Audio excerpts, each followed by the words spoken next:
Hello and welcome to the tutorial for VictoryXR AI, specifically the Creator tool. You'll start on Nexus's homepage and navigate to the VictoryXR AI tab. Here you'll find our public catalog of experiences. This can be searched, filtered, and you can filter by public, organization, and my experiences. Public can be viewed by all VXR subscribers. Organization can be viewed by your account's specific organization. My experiences are your experiences that you've created. Now to create a new experience, you'll click on this button in the top right corner and you'll land on this page. Here you'll want to create the name of your experience. So we'll just do a physics example. You'll want to enter the subject for your lesson. Now this is going to be important because it's going to tell the AI which subject to stick to when answering questions. So I'll keep it fairly broad and type in physics.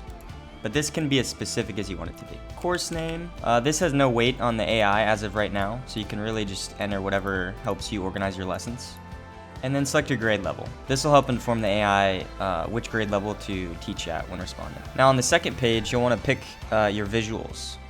You're going to pick from our catalog of 3D avatars. I'll just select this guy for now. And you'll want to pick your classroom. Both of these two catalogs, the avatars environments, will grow over time. Now for your avatar, you're going to want to pick your voice. Right now we have 6 voice options. You can click on the highlighted text to hear samples of each one. This is a sample of voice 2. I think I'll go for voice 2 for now. And then you can select the personality of your avatar. We'll go with excited. I'll save and go to the next page. Now here's where you're going to script out your lesson. You'll notice that you start with a text box here, a paragraph block. But you can also add images, videos, true-false questions, multiple choice questions, and whiteboard text. I'll start by pasting in a prepared script I have for this lesson. And I'm going to paste it in by paragraph, so that way I can freely add events wherever I want, and I'll show that in a second. And the last paragraph. Now this is a shorter lesson, more of an example for today.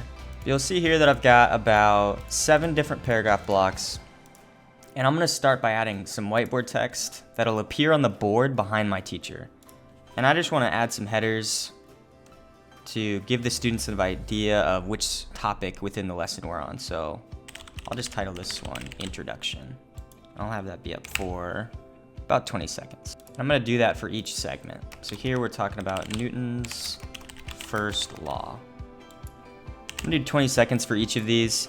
In the future, we're gonna allow you to select an option that will just keep the whiteboard text up until the next whiteboard event appears. I should also mention that for each different event you add, you can click on the pencil icon on the right of it to edit it, or the trash can icon to delete it. Now you'll notice I'm adding these right before we start talking about each one. That's because this script editor is sequential from the top down. So the lesson will start with the things at the top and go to the things at the bottom. And so you'll see I accidentally placed this one 1 paragraph block down. So any event that you add, you can actually drag. So we'll just drag that right above where it should be.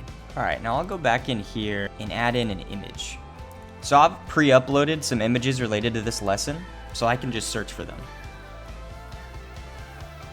And then you can select to have the image appear on the left of your teacher or the right. And then much like the whiteboard text, you can enter how long you want it to be up. Now you can also upload a new image right here and just drop it in if you have not pre-uploaded it.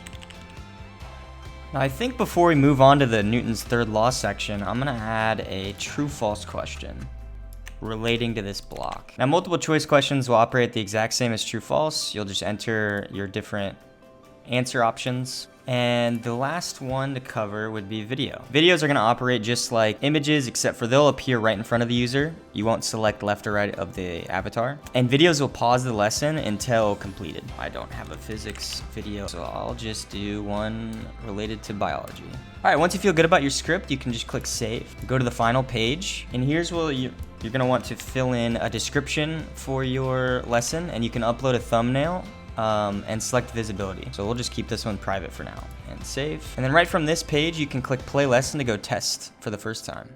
All right, once loaded, just click start. Good morning, everyone. Today, we're diving into the incredible world of physics. And here's where you can test your lesson. These laws to make sure the dialogue sounds correct, the lesson events are where you want them, and you can micro adjust the durations for how long they should be staying up. I'll skip ahead to see the first few. There are Newton's second law.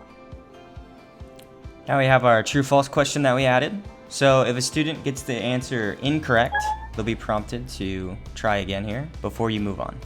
I'm glad you're excited, Movements, to the most complex I'll ask a question here.